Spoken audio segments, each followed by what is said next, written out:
Machai. Okay, masiqale mfundini xa kuyilena andazi noba isebenza njani.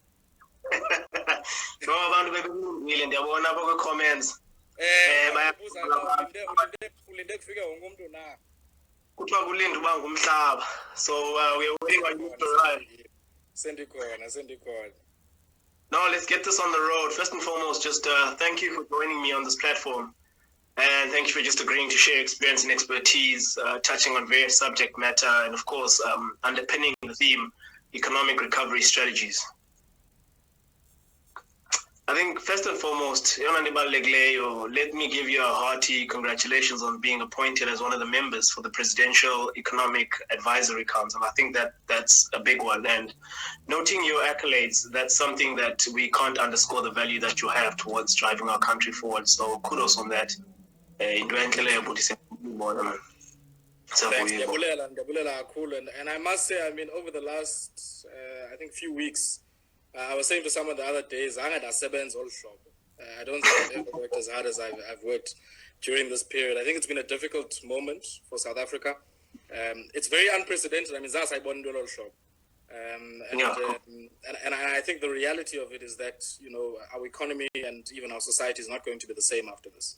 And that's not just about how we greet people or how much contact we have with other people, but also how, you know, we do a lot of what we want to talk about today. So how we undertake business, how our economies function. And in my view, I mean, primarily an economy is about people coming together, creating and exchanging value. Sure. And the reality at this point is that the lockdown measures and how this virus has unfolded has meant that people, one, can't come together to create things, but also they can't come together to exchange things. And that has had a massive implication on the supply side of the economy in terms of what it is that we produce. But also, I think on the demand side of the economy, you know, the reality is that, you know, if asikwazi uhamba siye kwindawo ebesiqhela uthenga kuzo, in the main, that has a massive impact. I mean, if you think, and I know many people on this call would definitely be frustrated by the alcohol ban, notwithstanding, of course, the reality of it. But if you think about one beer, and the many sectors that contribute to making that one beer, from the glass right through to the hops and the barley on the agricultural side, through to what happens on the manufacturing side, and then you add to that the distribution and even the retail side for that beer to get to you. The difficulty and the limitations on being able to sell that for the last month or so has had a massive impact on production and employment in all of those sectors, in the packaging sector, in the distribution and the transport sector, the logistics sector. And so I think these are the things I want us to maybe touch on and speak about today, because they certainly have a big bearing on how, you know, all of us are able to put food on the table and the livelihoods of many of, not only the people on this call, but abantu baseMzantsi Afrika ngokubanzi. Yeah. You know, I think you touched on something very important. It's, for instance, the ban of certain goods rather. We're now focusing on goods that are considered as essential goods. You know, when you look at the limitations that have been placed on our ability to purchase, the ability of people coming together, like you said, to form an economy, you know, the purchase and selling of things, these things have been limited, and essentially it affects the whole supply chain. So if beer, for instance, or the selling of alcohol is banned, that affects the entire supply chain. It affects other sectors of our economy, such as the glass, and obviously the agriculture, where barley and hops are, you know, created. Is it a good idea to kind of put a limitation on the selling of these goods if they don't pose a threat to, you know, health and safety?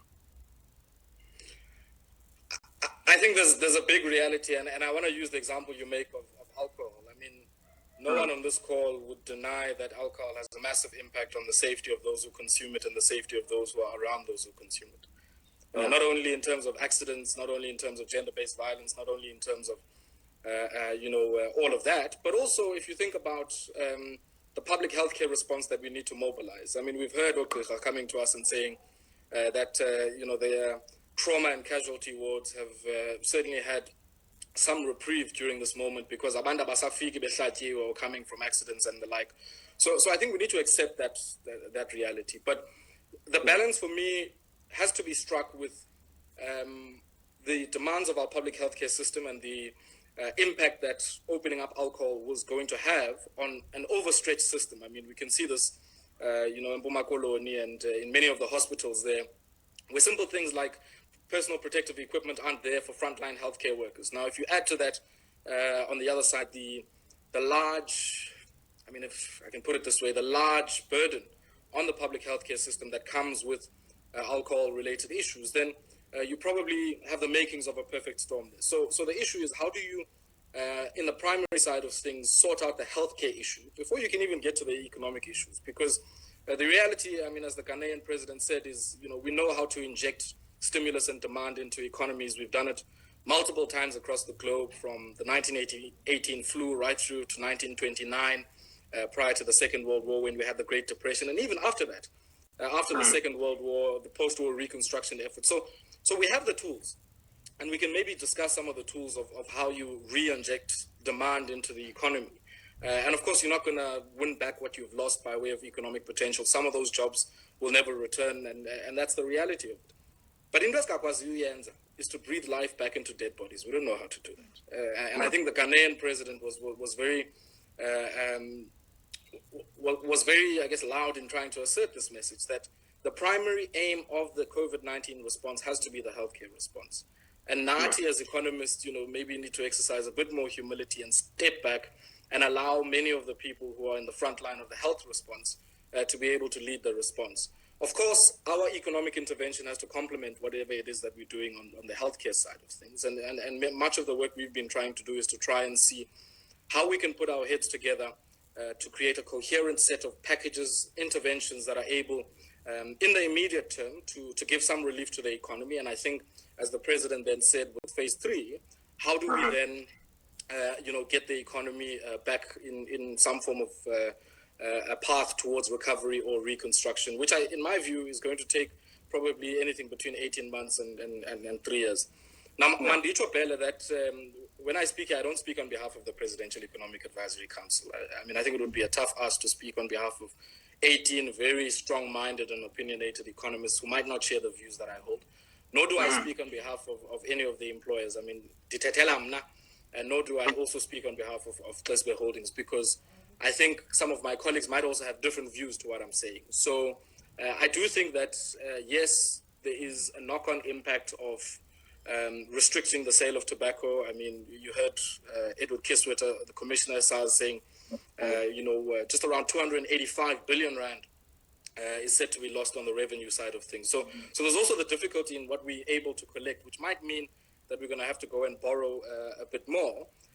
But I think the primary issue is that the front line has to be the healthcare response. And if it means that funeka sivali tavern, sivali nendawo ezithengisayo utywala, or even imizimveliso yetywala, so that we're able to, I guess, contain the strain on our stretched public healthcare resources, then so be it. I think that's the reality in the interim. That's what we need to do to be able to contain the spread of this thing, but to also ready ourselves for the peak. The peak is coming around September, July, August, September, October, somewhere there. And I think it's so important that we need to be very, I hate to say this, very sober in how we approach all of the preparatory planning, so that we don't have a situation where, we're short of ventilators, we're short of hospital beds. And so the reality is that we need to use every single space that we have at our disposal to be able to add to this kind of effort. And that means setting up field hospitals to add to the existing capability in our hospitals. But if we're going to now, have a big fight about the vices, then I think it's going to be a very difficult thing to justify from a healthcare perspective in light of what's happening now with the virus. No, I get you. I hear you.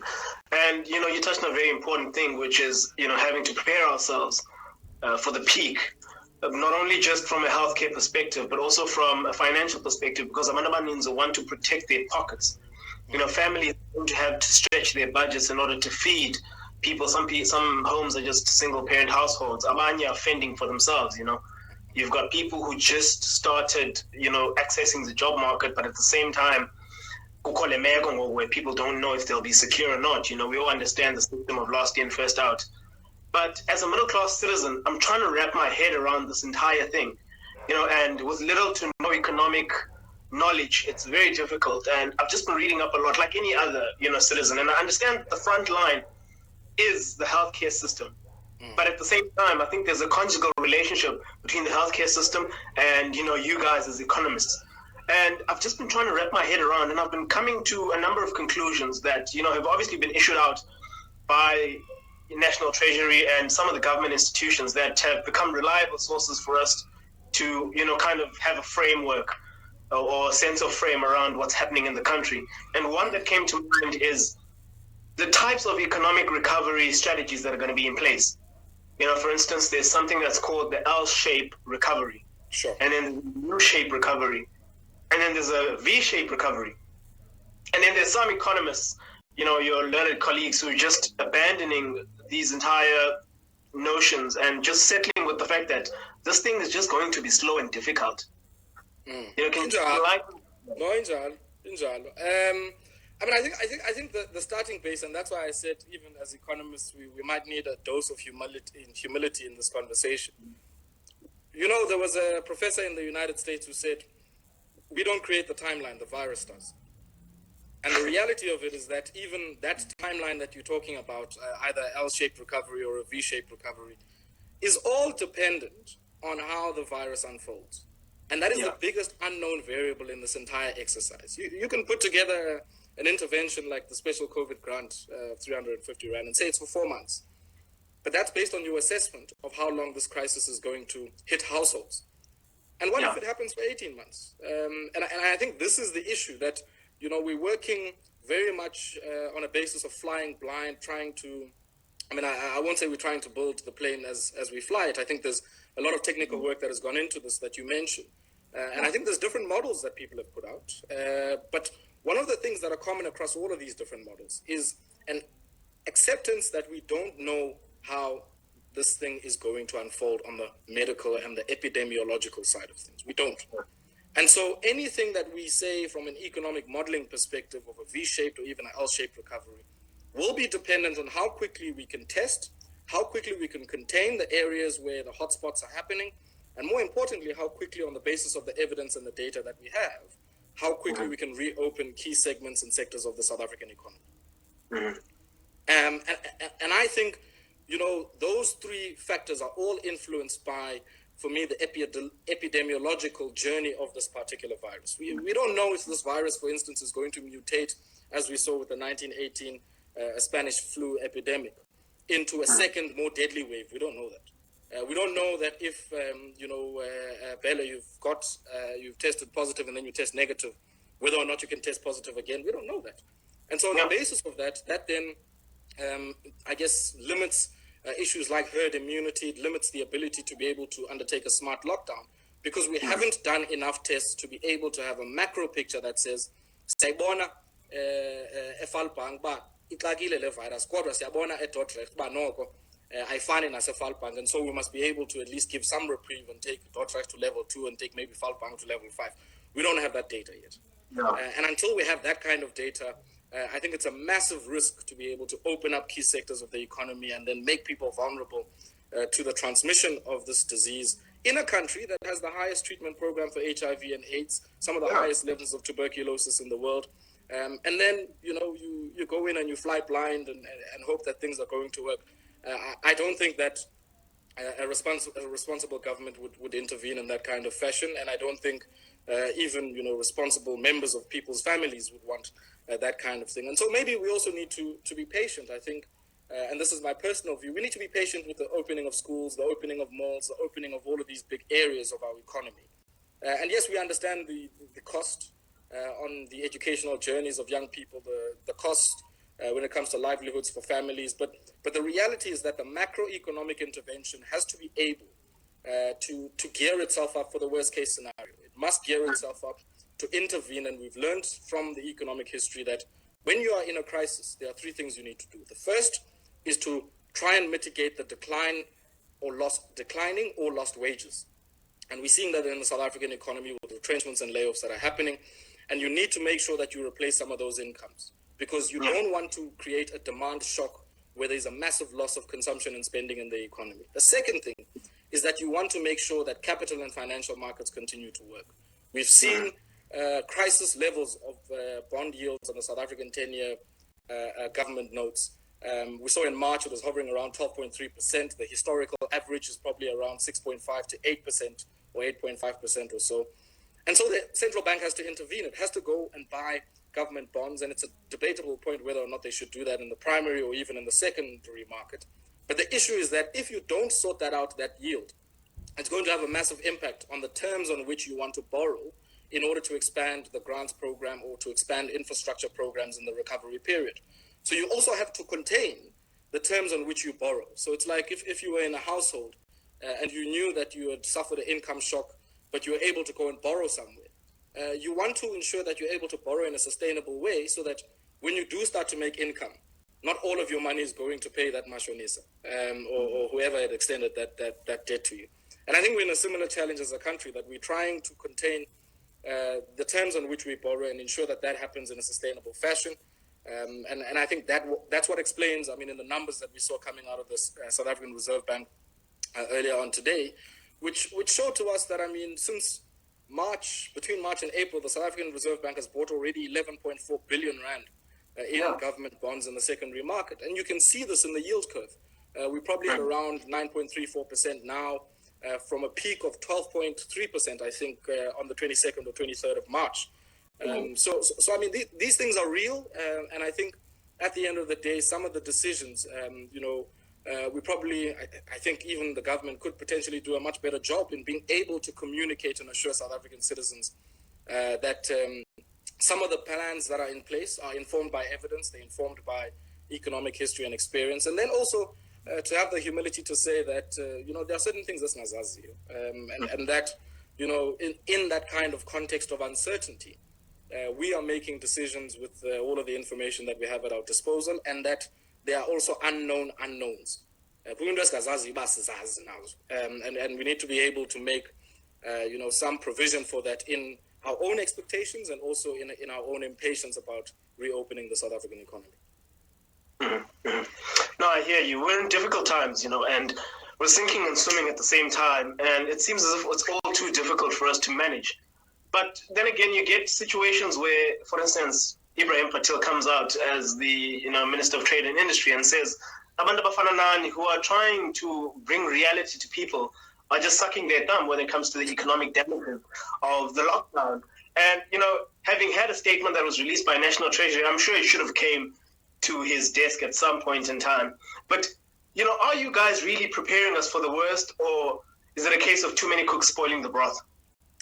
I think, to be fair to the Minister of the Department of Trade, Industry and Competition, I mean, I think the point he was making is a fair point, that many of the numbers that are doing the rounds are based on a computation which suggests if we make 100 Rand every single day in the South African economy on average, over 365 days, that gives you a certain kind of number, right? And I don't know, is that 36,500 or 300? I'm not sure. But what that number does is that if you take it to a daily level and you count all of the days that there hasn't been economic activity, some people arrive at that number in that way. But I think there's also an element of it that's unfair, because I think there is some modeling that is being based on very realistic assumptions of which sectors have been open and which haven't been open, that is getting to a prognosis that is very, very bad for the South African economy. And one of those is the one which is suggesting we're likely to see about a 15% contraction in the South African economy in the next year or so. And I think, as I said earlier, we have to plan for the worst case scenario. We have to plan for the kind of, scenario that says in an economy that employs 10 million or more people, what happens if you have 4 million people out of work? Out of that 10 million, in a country where you already, by the expanded definition, have 40% of people who should be working out of work. There's already about 6 million people who have given up searching for work. Because we all know kangelum sebenzi ngumsebenzi. It's a job in and of itself to try and look for work. So I think those are the things we need to be preparing ourselves for. It does feel a lot very surreal. It's been a few months now without living our lives in the normal way. But the reality is that the normal that we understood, we're not going to return to. And that might mean the jobs that we might have lost might not be recovered. The economic activity in many of the factories that we would have had might not be able to pick up again. And so the reality now is to try as much as we can to mitigate the impact of something that, yes, is very real, although invisible, that is real, although we are uncertain about what severity of impact it might have on a country like ours, and even our continent, because I think it's probably about time that we start to talk about the economy of South Africa within the context of the continental and the global economy. We saw Zimbabwe yesterday coming out and requesting some support, and they've been given some support by the World Bank. And the reality is that if the continent is hit hard by this thing, even if we are able to have some semblance of recovery, as was the Germans will tell you in the case of Greece, Spain, and Portugal that you can have the best productive base in the real economy, but if you are in a eurozone where the challenges of many of those who are later joiners in the eurozone, those are going to have a massive impact on your ability to also respond to the crisis. But also our economies are so interconnected. For instance, many people who are complaining about what the tourism industry is saying, that people can't get government support without transforming. One of the questions that people don't ask is, who is complaining? Because remember, if you are a emerging micro enterprise or qualifying small enterprise, you could benefit from that kind of support because there are certain exemptions that are given to you when it comes to transformation policy. But the issue is that it is the larger players, the larger hospitality or tourism product players who have not transformed in the last 26 years or so, who are complaining about this. They are the ones who can't benefit by virtue of their size from this blanket exemption of small businesses. And so we can assume that they are large, but we can also assume because they complain about transformation that they haven't transformed. And the question we should be asking is why? I think the why largely has a lot to do with, if you look at which sectors have transformed. I mean, we wrote a book, we edited a book with Kwezi Mabasa at Mistra, which is called Beyond Entrepreneurship. And I'd encourage people to go out when the lockdown ends to go and take a look at it. Where one of the arguments we make there is that the sectors that have had transformation, mining, finance, telecommunications, and others, have been the sectors primarily that largely benefit from government business, government procurement, or two, the sectors that need government licenses to operate. So telecommunications, you need a spectrum license. Mining, you need a mining license. And on that basis, you therefore need to comply with transformation, or else you're not going to get those licenses. The retailers and even the tourism guys have never had to. They've never had to go and need a government license or need government business.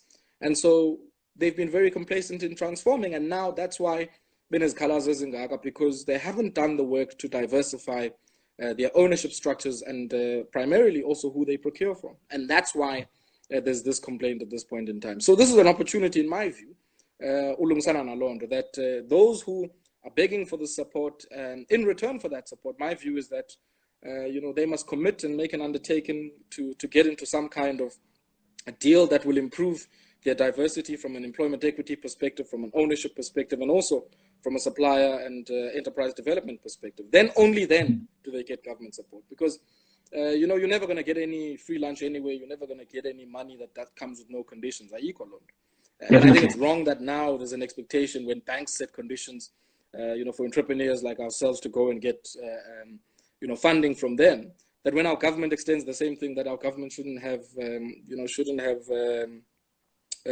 conditions. I think that's wrong. And I can already see, I guess, one of our participants here asking me a question that they want to get me into a lot of trouble. So Ntombi, I see the question and let me think about it. I'll respond. I think I'm also going to take a few questions. I'm just trying to go through them. Ayabonga, a question guy, Ndombana Mpele, and I think you'll be in a position to answer that one. I'm just going to go through to Egali Ndamshika. I think it's more of a statement than it is a question. I think it was just speaking about, I'm sure I'm going to find it right now. Okay.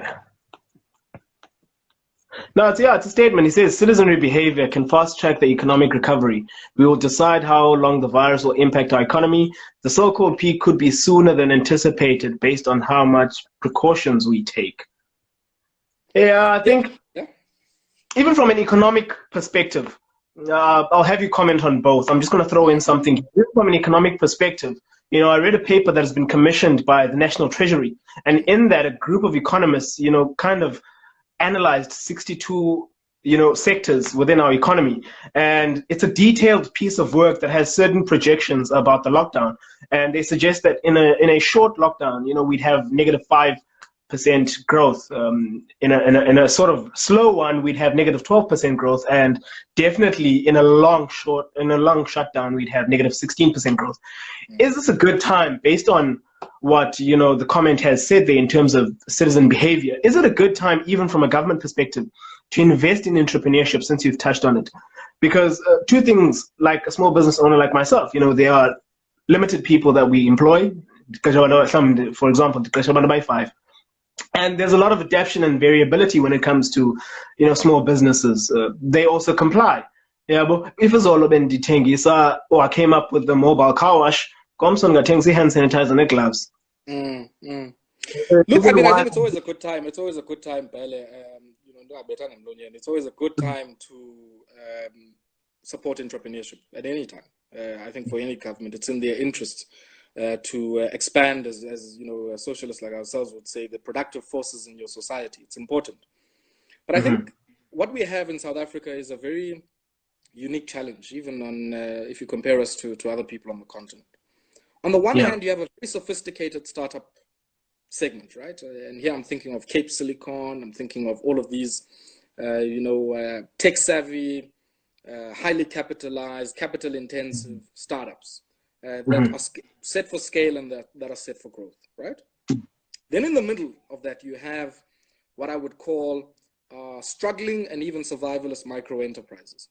So these are the entities that are, yes, able to make money from day to day, but don't have the building blocks in place from a productivity, from a capital, and even from an expansion perspective to be able to grow into larger businesses. And beneath that, in my view, you also have an entire universe of informal sector activity, from the taxi drivers to Abamama Batengisayo, right through to the guys that are drivers of Uber, or even the drivers on Mr. D or whatever.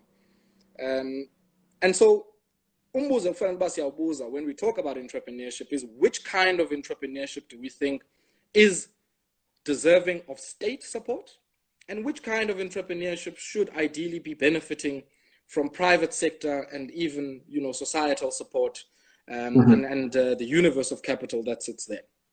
Because capital is one issue, but there are many other issues, and so some businesses will choose to be small businesses, you know, forever.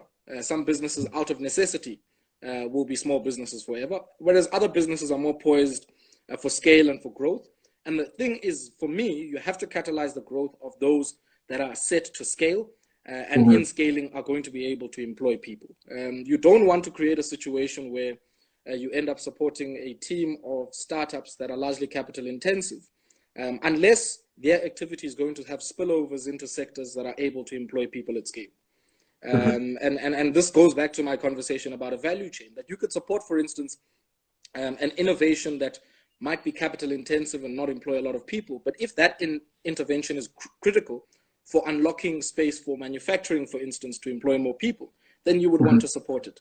And so, I mean, what I'm trying to say is that we need to maybe discipline how we talk about how entrepreneurship should be supported and be a lot more specific. I mean, I can tell you right now that in my own business where I'm sitting, the biggest support I might need at this point might not necessarily be more training or even more inventory or more equipment. That's not what I probably need. What I might need is potentially some system support that allows me to be able to track certain things in my business and to be able to have line of sight over those things every single day rather than at the end of the month. That's not to say that all entrepreneurs have the same problem. Some entrepreneurs might need seed capital. Some entrepreneurs might need capital to expand their operation. So I think we need to be a lot more disciplined and delineate in our conversation who needs what where and who is actually providing that kind of support. And I don't think we've done that. In the informal sector, for instance, we've actually criminalized people who decide and go and sell and put food on the table. And effectively, if you think about the minibus taxi industry, which transports 70% of South Africans who use commuter transport, they don't receive any subsidies, yet the trains and the buses receive subsidies. And so the question is, how do you use this opportunity to test out a few things? I mean, one of the nice experiments that I'm starting to see as an economist is, how do we use that special COVID grant, and what impact does that have on poverty and inequality? But moreover, how do we begin to theorize and think differently about what the central bank is doing, for instance? You know, between February and March, you buy 1 billion rand in bonds, and then the next month you buy over 11 billion rand in bonds. Yeah. Where's the thinking, and how big is this bond buying program going to be? I think that's a major impact of our economy in the long term. Sure. Okay. So you not deliver, but okay. Okay, sure. Sorry, wrong address. Okay, no, not a problem. We're not going to be live for longer. I just want to know, do you want to take a shot? Sorry, Domban. Yes, so don't be. I mean, don't be have to choose this question. Yeah. So the context, I guess, maybe for some people who might not be familiar, the context to Ndombi's question comes from David Masondo's remarks over the last week on whether or not the central bank should intervene in the primary market to buy government bonds rather than to buy government bonds from other people who have already bought them. And it's an interesting issue, especially in light of the 11.4 billion rand I was talking about earlier, because what it raises is, I guess in the short term, the importance of having a big debate about what tools do we have at our disposal to deal with what could be the worst case scenario here. Ibalekile uba siyazijonga uba yintoni esidubula ngayo kwenzela xa sifika kule mfazwe okanye sifika kweli dabi singafiki nebhozo kwidabi lemipu. So you don't want to get to a gunfight with a knife. What you want to do is to be able to marshal all of the tools you have at your disposal to be able to respond to this. Now, the tax man told us that we're not going to collect as much as we need. And the reality is that if the fiscal expenditure program, right through from the increase in grants through to infrastructure at a local level that gets things that should have gone to people a long time ago, amanzi, electricity and the like, that's going to need money, and we're going to need to borrow for that. But the issue that people are raising is that you don't want a situation where a government is borrowing nilly-willy from the central bank, an independent central bank. And I think that's not the debate that's happening in South Africa. I think David Masondo is suggesting that the legislation of the South African Reserve Bank already makes provision for an unsecured loan to the South African government by way of buying government securities in the primary market. And I think Section 13F of the same act then places limitations on how much that can be done. And my view is that there is no tool that should be off of the table. There are no holy cows in this debate. And I see those who say to us, don't say that because you are hitting confidence in the economy. Well, we are in a democratic society. People have fought for us to have this kind of democracy. And I don't think that there are certain areas of our public life that should be beyond this kind of conversation. Everything should be on the table to be discussed. And I think even this one should be discussed. And those who are saying this is going to hit confidence and sentiment in the markets, I think that is a very anti-democratic thing to do, to foreclose the space for discussion and dialogue on these issues, all in the name of saying you're going to spook the markets. That's certainly not my view. That's not the economics I hold to. I take exception to that kind of view. I think all of us as scholars of economics and economic history, this is a perfect moment for us to learn within the laboratory of the South African economy, how we use the tools that are at our disposal, that are constitutionally made provision for, and that are there in our legislation.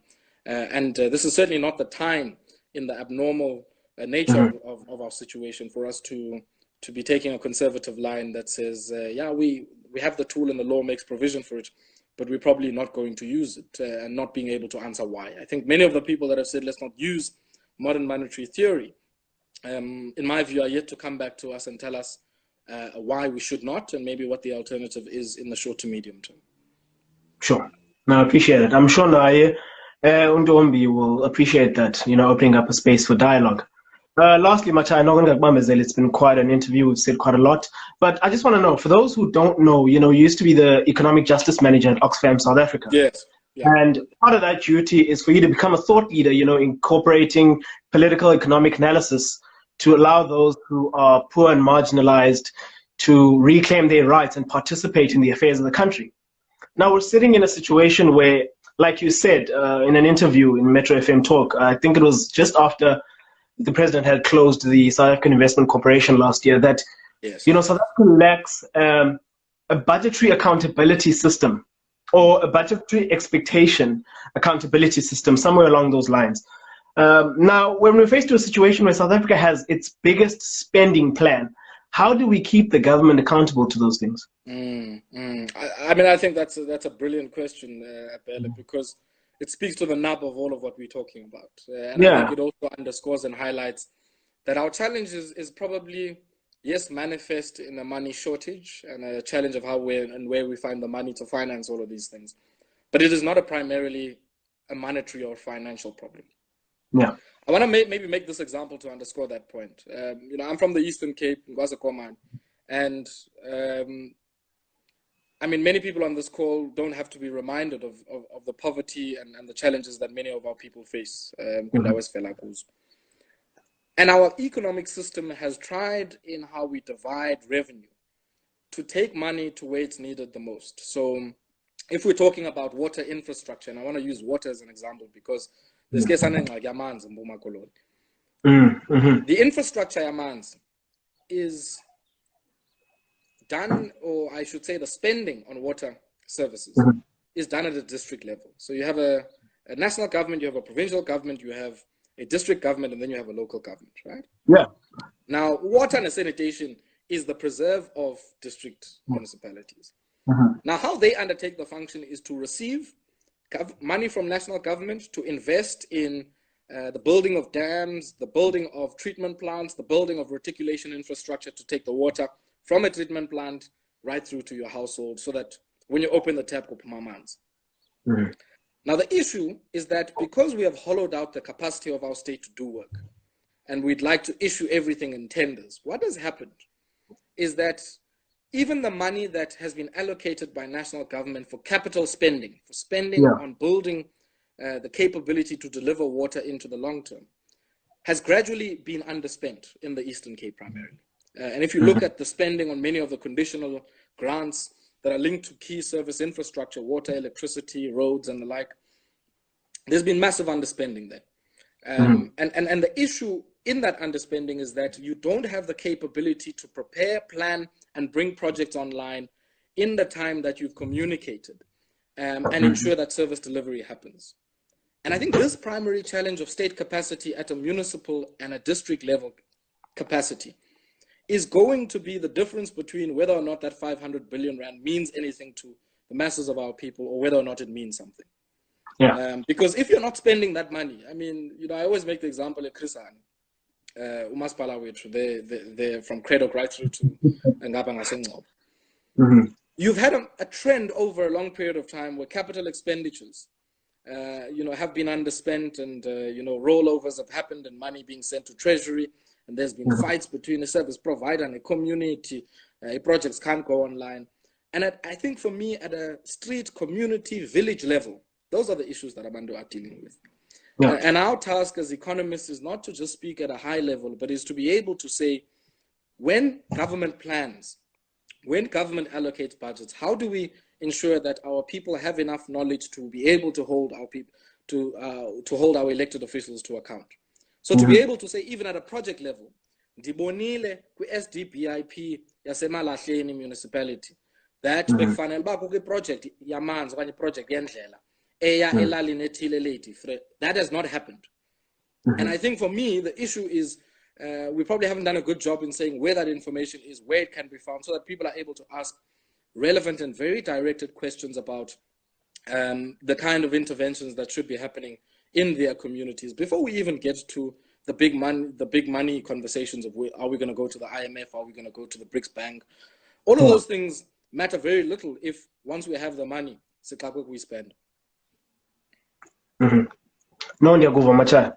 Thank you very much, Puti. I just want to say thank you to anyone who contributed in terms of the comments and the questions. I've been seeing a couple of questions, but I'm sorry that I couldn't get to them. I think the conversation kind of just steered in its own nature, and I see people joining from all the way in Washington. I don't know who Cape State is, but no. But thank you very much to everybody who joined the call, and I think for me it's about, can we open the conversation, and as the Chinese say, let's let 1,000 flowers bloom and 100 schools of thought to contend, because I think are very historic in nature, and I think we need everybody to put their heads together to see how we can come beyond this. This is not going to last forever, but I think we need to make sure that No, thank you very much, Machaman Bulele, man. I saw the comments, guys. I see a lot of people commenting. I see a lot of people, a lot of people from back at home. I'm seeing Lucanio Chele. I'm seeing a lot of people. I'm seeing Bernadette Shovel. But thank you very much for your comments, guys. Thank you for joining. And Machaya, I don't want to call it a jingle. I don't.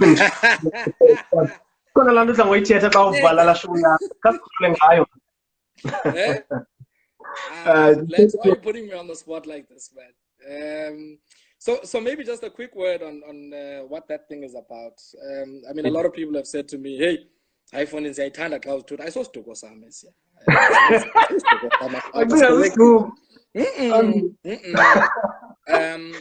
But I think, in my other life, and the Imbongi as well, I must put it in that sense. So from time to time, I try and put a few words together. And the idea really behind, that opening passage is to one, firstly remind people that, this economy is the terrain of our generational struggle. I think our parents fought a lot for us to get to where we are now. And our terrain is the economy. Our terrain is the material conditions of Abantu Betu. And I think the second issue is also really trying to respond to this wave of what I would call Afrophobia, which is forgetting, I think, who we are as African people, what we've come from, and also the reality that even migration and movement, is a central part to the development and the history of the African continent more than any other feature of our continent. Singabantu abahambayo, sinabantu, for instance, when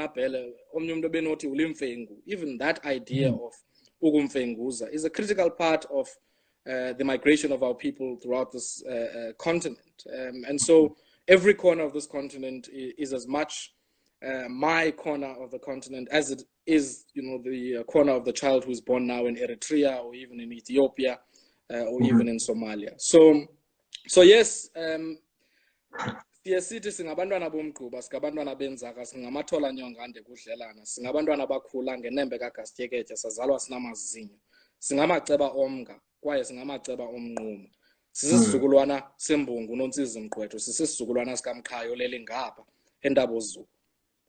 Kwaye ke le mithi sahlukanisayo yakutshanja apha eAfrika kuba kaloku thina singama-Afrika sembo, kwaye wathi uMangutyana ukuthi singayisusa nanini na xa siyibanga le economy.